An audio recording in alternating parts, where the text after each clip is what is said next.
Hello everyone, welcome to Chanakya's YouTube channel.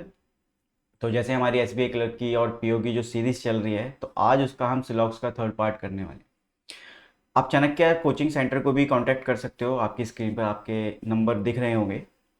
और जो हम पढ़ रहे हैं उसकी जो शीट्स हैं वो आपको टेलीग्राम के चैनल पर डेली बेसिस पर मिल ही रही हैं, तो आप वहाँ से अपनी प्रैक्टिस भी कर सकते हैं। तो चलिए क्लास को शुरू करते हैं। आज है सिलॉक्स का तीसरा दिन। तो सिलॉक्स के जो 2 दिन हैं उसमें हमने बहुत कुछ सीखा कि नॉर्मल क्वेश्चंस कैसे होते हैं, मीन्स सम वाले, all, no, some not. And last class में हमने सीखा ओनली अ फ्यू के क्वेश्चंस कैसे होते हैं, राइट। तो आज क्या करेंगे हम, ये सब तो होंगे ही, लेकिन कुछ वर्ड्स ऐसे हैं जो आप पहली बार सुनते हो। तो आज कुछ नए वर्ड्स भी हैं और एक नया कंसेप्ट भी होगा। एक छोटा सा क्वेश्चन है, ओनली का कंसेप्ट भी होगा, तो उसको भी हम समझेंगे कि उसमें क्या होता है, उसको कैसे अप्रोच करते हैं। तो आइए स्टार्ट करते हैं क्वेश्चन से। सो पहला क्वेश्चन हमारी स्क्रीन पर है कि only a few blenders are oven. तो आपको ओनली अ फ्यू की कंडीशंस पता ही है। Only a few blenders are oven, तो some blenders are not oven. ये बात वहां पर होगी ही होगी, ये आपको पता है। Some oven is kettle, so this one. Some kettle is mixer, तो some kettle is mixer. Venn diagram कुछ इस तरीके से आपका प्रॉपरली अरेंज हो गया। कंक्लूजन है नो ओवन इज मिक्सर, तो ओवन मिक्सर डायरेक्टली कोई रिलेशन नहीं, इट मीन्स गलत, right. Some mixer is oven, तो सम मिक्सर इज ओवन नहीं। देखो अब ये दोनों बातें क्या हो चुकी हैं, गलत। हमने पिछली क्लास में ईदर और के बारे में भी समझा था, उससे पिछली में भी समझा था। इधर और में क्या था कि दोनों बातें गलत होनी चाहिए, दोनों की कॉन्क्लूजन्स, मतलब कॉन्क्लूजन्स में जो वेरिएबल हैं वो सेम होनी चाहिए। तो देखो ओवन ओवन, मिक्सर मिक्सर, एक में सम और एक में नो होना चाहिए। यस इट इज, तो इन दोनों के बीच में तो इधर और है। आगे देखो अब, तो दोनों के बीच में अगर इधर और की कंडीशन लग रही है तो it means option number B, इधर 1 और 2 फॉलोज। इधर और की कंडीशन मैंने आपको बताई थी कि दोनों कंडीशंस क्या होनी चाहिए, गलत। वेरिएबल सेम होना चाहिए और सम प्लस नो होना चाहिए और एक में होना चाहिए ऑल प्लस सम नो। तो अगर ये वाली कंडीशंस फुलफिल हो रही हैं तो आपकी इधर और की कंडीशन मैच कर जाती है। चलिए नेक्स्ट क्वेश्चन देखते हैं। Only a few microwave are toast machine, तो only a few microwave are toast machine, तो कुछ इस तरीके से कि some are and some are not. All toast machine is lamp, तो लाइक दिस, लैम्प।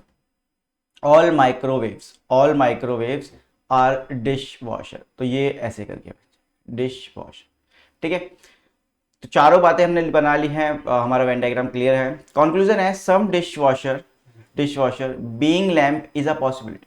अब देखो यार, डिश वॉशर और लैम्प यहाँ पर कुछ ना कुछ पार्ट जो है वो शेयर कर रहे हैं, तो अब ये बात डेफिनेट है कि डिश वॉशर और लैम्प का कोई रिलेशन है। तो जो चीज़ डेफिनेट है उसकी पॉसिबिलिटी नहीं हो सकती, इसलिए ये बात क्या हो जाएगी, गलत। सम लैम्प इज माइक्रोवेव, तो लैम्प और माइक्रोवेव, यस ये वाला जो पोर्शन है वो होना ही होना है, तो it means it is true. So conclusion number 1 follow, so only 1 follows. Clear. चलिए नेक्स्ट क्वेश्चन देखते हैं।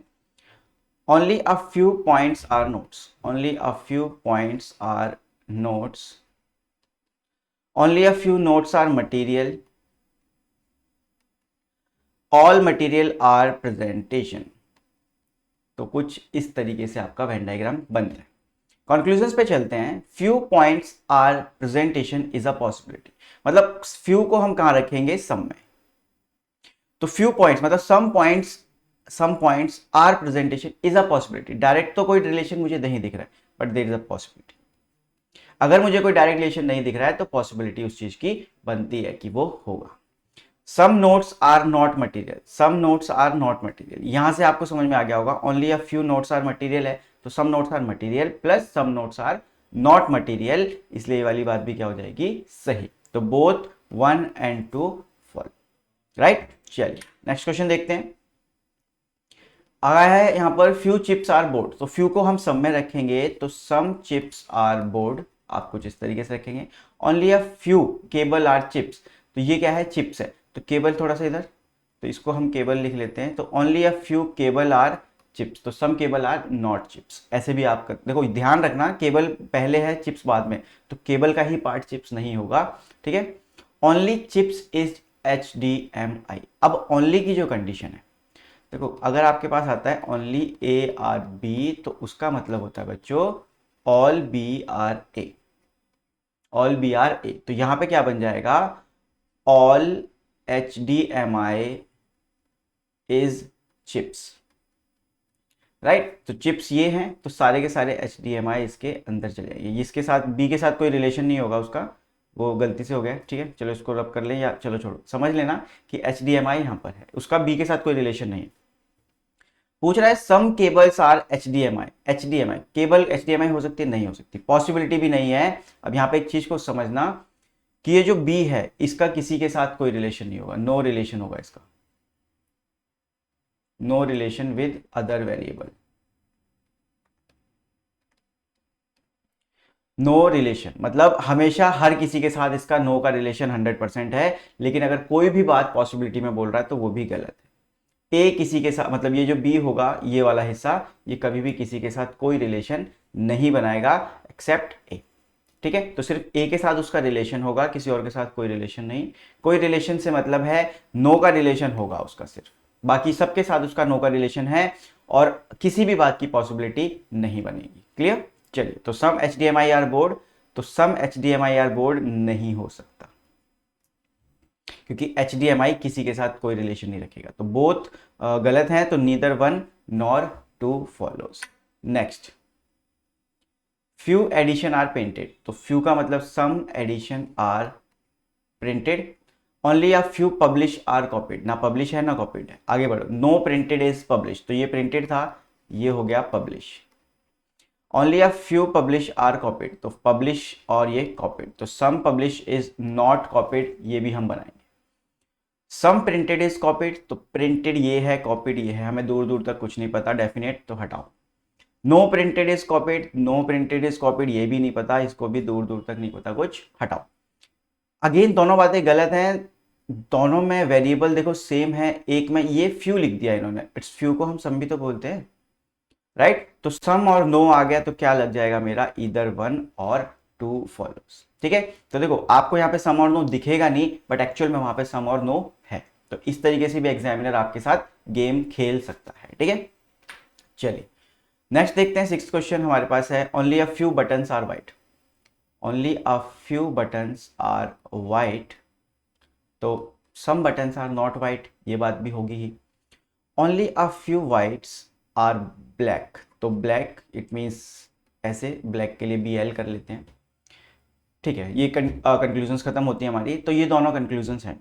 अब इनके बेसिस पे हमें कंक्लूजन्स पे आना है कि some blacks are not button, some blacks are not button is a possibility. क्या ब्लैक और बटन के बीच में कोई डेफिनेट चीज पता है हमें? बिल्कुल भी नहीं पता। तो अगर डेफिनेट बात नहीं पता तो ये पॉसिबिलिटी होने के चांसेस हैं कि हाँ हो सकता है कि ना हो, राइट। तो पॉसिबिलिटी है। Some whites can never be button, some whites can never be button, तो मतलब कह रहा है कि वाइट का कुछ हिस्सा ऐसा है जो कभी भी बटन नहीं हो सकता। बट ये बात तो हमें पता ही नहीं, क्योंकि देखो सारा का सारा जो वाइट है वो ऑल के अंदर जा सकता है। अगर सारा का सारा वाइट ऑल क्या नाम है इसका, बटन के अंदर जा सकता है सारा का वाइट, तो सम नॉट बात नहीं बोल सकता ना मैं डेफिनेट में, ठीक है। तो इसलिए बात क्या है, गलत। तो इसलिए ओनली कंक्लूजन वन फॉलोज। इस तरीके से आपको अप्रोच रखनी है इन क्वेश्चंस में। सेवेंथ क्वेश्चन देखते हैं, फ्यू क्लिप्स आर वीडियो। तो फ्यू क्लिप्स मतलब सम क्लिप्स आर वीडियो, इस तरीके से some videos are movies, some videos are movies. Only clip is ad, तो ऑल एड इज क्लिप, तो क्लिप ये था तो एड यहां पर आ जाएगा, राइट। एड यहां पर आ जाएगा। तो अब इसका एड का जो है किसी के साथ कोई रिलेशन नहीं होगा। अगर किसी से भी पूछा जाएगा तो नो का रिलेशन है। Some all some not, some not definite में हो जाएगा, पॉसिबिलिटी किसी भी बात की नहीं होगी। All chips all clips can never B movies, yes it is true. सारे के सारे क्लिप्स कभी भी मूवीज नहीं हो सकते। समझो कि अगर सारे के सारे क्लिप्स मूवीज हो गए तो ऐड भी जाएगा, और ऐड जा नहीं सकता, तो इसलिए बात क्या है, सही है कि क्लिप्स सारे के सारे कभी भी मूवीज नहीं होंगे।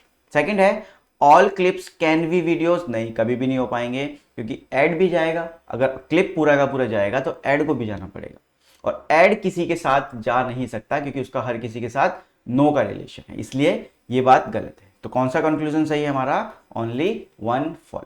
क्लियर। चलिए नेक्स्ट क्वेश्चन देखते हैं, only a few dosa is idli, only a few dosa is idli, तो only a few means some are and some are not. Some idli are raita, तो some idli are raita. All raita are papad, तो ऑल रायता आर पापड़।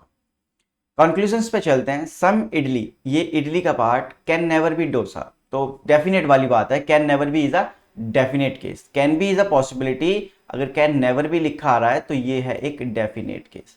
ठीक है, तो कह रहा है कि कुछ इडली का पार्ट ऐसा है जो कभी भी डोसा नहीं हो सकता। तो मुझे उस चीज के बारे में 100% नहीं पता कि क्या इडली का कोई पार्ट ऐसा है जो डोसा होगा या नहीं होगा। ठीक है, मतलब जो बचा हुआ पार्ट है उसके बारे में नहीं पता, तो इसलिए बात गलत है। Some dosa are not raita, some dosa are not raita, dosa और रायता का तो कोई लेना देना ही नहीं है, तो हटाओ, फिर सोचना ही क्यों है। तो दोनों बातें क्या हैं, गलत। तो neither one nor two follows. Next, only a few bikes are cruise, तो only a few bikes are cruise, तो some bikes are not cruise, ये बात भी रहेगी। ऑल क्रूज आर ब्लैक, तो ब्लैक के लिए बी एल रख लेते हैं। नो कार इज ब्लैक, तो कार को लिख देते हैं यहां पर पूरा, ये क्रूज और ये कार। ठीक है, सम ऑडी आर कार, तो ठीक है, सम ऑडी आर कार, इस तरीके से हमने बना लिया। वेन डायग्राम क्लियर है हमारा। कंक्लूजन में कह रहा है some bikes are definitely not car, मतलब डेफिनेट बात पूछ रहा है कि कुछ बाइक्स ऐसी हैं जो कार नहीं है, जो कार नहीं है। तो भाई बिल्कुल सही बात है। कुछ बाइक्स देखो, ये बाइक्स हैं, ये वाला हिस्सा ऐसे अगर हम देखें तो ब्लैक का और बाइक का कॉमन है, तो ये वाला हिस्सा कभी भी कार नहीं हो पाएगा, राइट। तो ये जो क्या है हमारे पास बाइक्स हैं, ये बाइक्स का भी हिस्सा है और ब्लैक का भी हिस्सा है। तो वो जो कॉमन पोर्शन है बाइक और ब्लैक का, वो वाला पोर्शन कभी भी कार नहीं हो सकता। इट मीन्स कि बाइक का कुछ पार्ट ऐसा है जो 100% पता है मुझे कि कार नहीं होगा, इसलिए ये बात क्या हो जाएगी, ट्रू। सेकंड देखो, अगर आप सम ऑडी कैन बी बाइक, तो ऑडी यहां है, बाइक यहां है, कोई दूर दूर तक इन दोनों का लेना देना है ही नहीं, इसलिए कैन बी लिखा है, कैन बी मीन्स पॉसिबिलिटी, तो ये बात क्या हो जाएगी, ट्रू हो जाएगी। तो it is true, so both 1 and 2 follows, right. चलिए नेक्स्ट क्वेश्चन देखते हैं, 10th one. All roses are flowers, all roses are flowers, some lotuses are rose. तो अब देखो, लोटसेज आर रोज के लिए बोला है, तो लोटस आप ऐसे बनाओगे, क्योंकि अगर आपने अंदर के अंदर ही बना दिया तो ऑल लोटस आर फ्लावर हो जाएगा, जो कि मुझे पता नहीं, कंफर्म नहीं है, हो सकता है पॉसिबल हो, बट वो कंफर्म नहीं है, इसलिए हम लोटस को बाहर तक लेके आएंगे। आगे है only a few flower are blue, तो only a few flower are blue, तो फ्लावर का कुछ हिस्सा ऐसा होगा जो ब्लू नहीं भी हो, राइट। चलिए, नो जैस्मिन इज लोटस, तो लोटस ये है ही हमारे पास, जैस्मिन यहां पर बना लेते हैं, तो ये बात क्या हो गई, बिल्कुल सही। कंक्लूजन है हमारे पास ऑल रोजेज आर ब्लू, तो रोजेज ये हैं, ब्लू ये हैं, तो पॉसिबिलिटी थोड़ी डेफिनेट पूछ रहा है, तो रोजेज और ब्लू का हमें कोई भी लेना देना नहीं पता। Some flowers can never be jasmine, some flowers can never be jasmine, yes it is true. ये वाला जो पोर्शन है जो जैस्मिन नहीं हो सकता, वो कभी भी फ्लावर का पार्ट भी जैस्मिन नहीं हो पाएगा, तो ओनली कंक्लूजन सेकंड फॉलोज। तो ये आपके कुछ अलग से क्वेश्चंस थे, अलग से तो क्या ही थे, बट क्वेश्चंस थे जो आपको यहाँ पर समझ में आने चाहिए। तो ये 11th क्वेश्चन है जो कि आपका एक होमवर्क है, इसका कमेंट करके अगर आप हो सके तो आंसर प्लीज़ करना। और आज की क्लास यहीं तक है, तो मिलते हैं अगली क्लास में किसी नए टॉपिक के साथ। तब तक अपना ध्यान रखें और कंसिस्टेंटली प्रिपेयर करते रहें। Thank you.